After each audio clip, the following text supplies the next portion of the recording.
Selamat pagi teman-teman.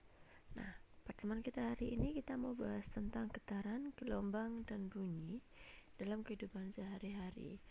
Nah, pertemuan kita hari ini bertujuan untuk kita supaya mengetahui bagaimana getaran, gelombang, dan bunyi ini dapat diaplikasikan dalam kehidupan sehari-hari.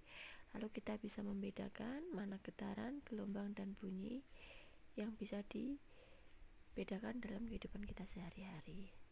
Nah, yang pertama kita mau belajar dulu tentang getaran dan gelombang.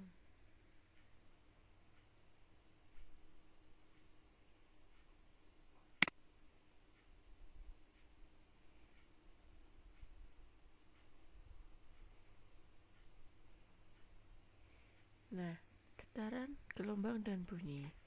Yang pertama getaran. Getaran itu merupakan benda yang dapat dikatakan bergetar jika benda bergerak bolak-balik secara teratur melalui titik keseimbangan. Nah, ciri-ciri dari getaran dari sendiri adalah adanya amplitudo atau simpangan terbesar.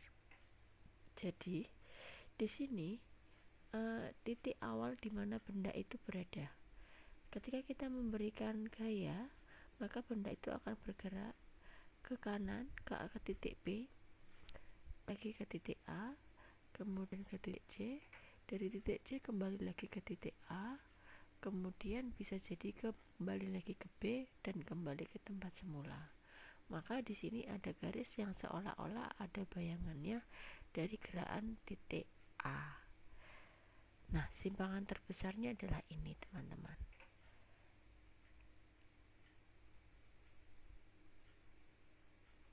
Lalu yang kedua adalah gelombang.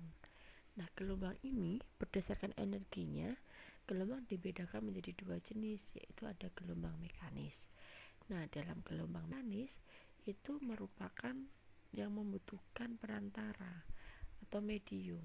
Contohnya gelombang bunyi, gelombang air, kemudian gelombang merambat hanya mengantarkan energi.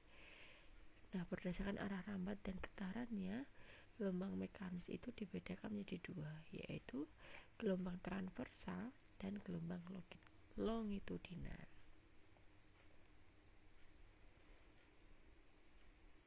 Nah, yang pertama kita mau bahas dulu gelombang transversal yang termasuk dalam gelombang mekanis. Nah, di sana dijelaskan bahwa tali yang diberikan simpangan akan bergetar dengan arah getaran ke atas dan ke bawah. Gelombang merambat tegak lurus dengan arah getarnya disebut gelombang transversal. Nah, contohnya pada permukaan air. Nah, contohnya ini yang sering kita lakukan adalah kita melempar sebuah benda ke dalam kolam ikan. Maka di atas permukaan air itu akan terjadi gelombang-gelombang air. Kemudian panjang gelombang transversal itu sama dengan jarak satu bukit gelombang dan satu lembah gelombang.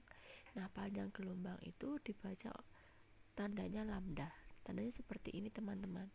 Nah, ini memiliki satuannya itu meter. Namanya panjang gelombang. Yang kedua, simpangan terbesar dari gelombang disebut dengan amplitudo.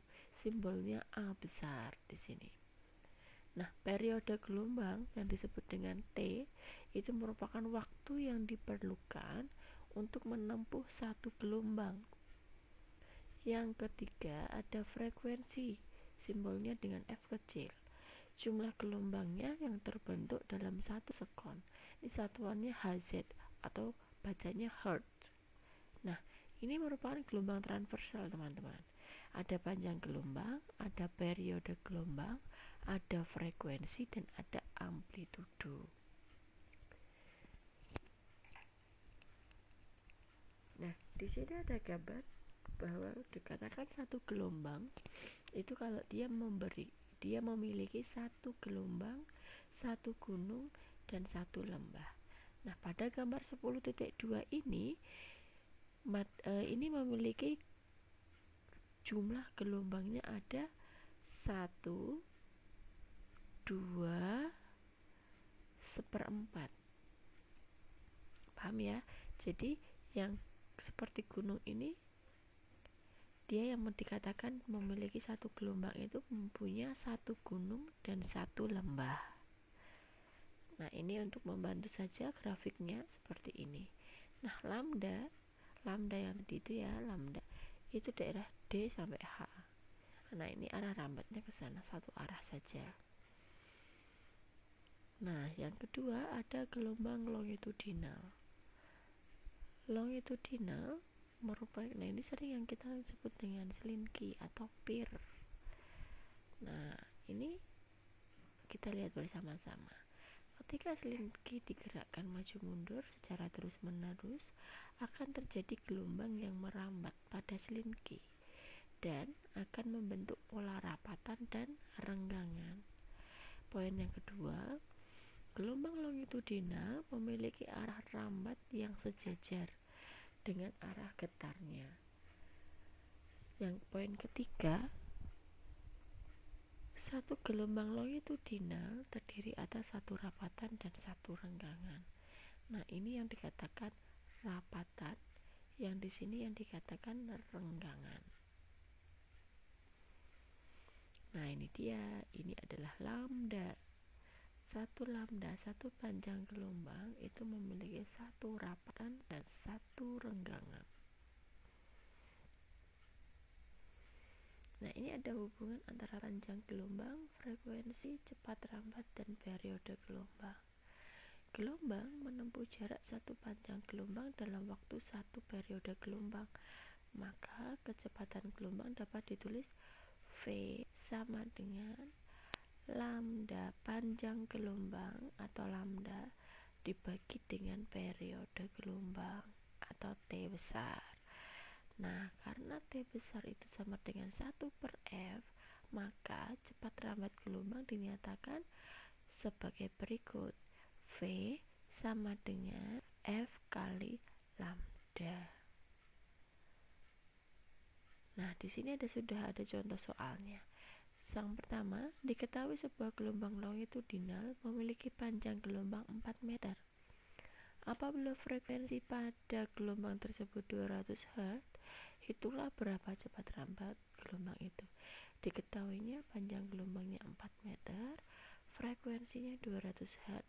Yang ditanya adalah cepat rambat, kita tinggal memasukkan ke rumusnya. V sama dengan lambda kali F. V sama dengan lambdanya tadi diketahui 4, kemudian dikali 200 F-nya. Hasilnya cepat rambatnya adalah 800 meter per sekon. Nah, itu contohnya.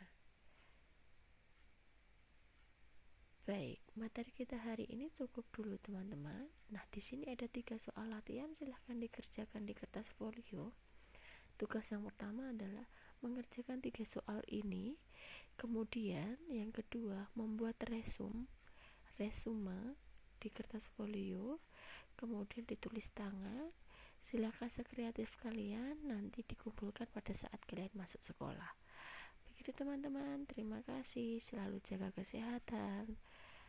Tuhan memberkati.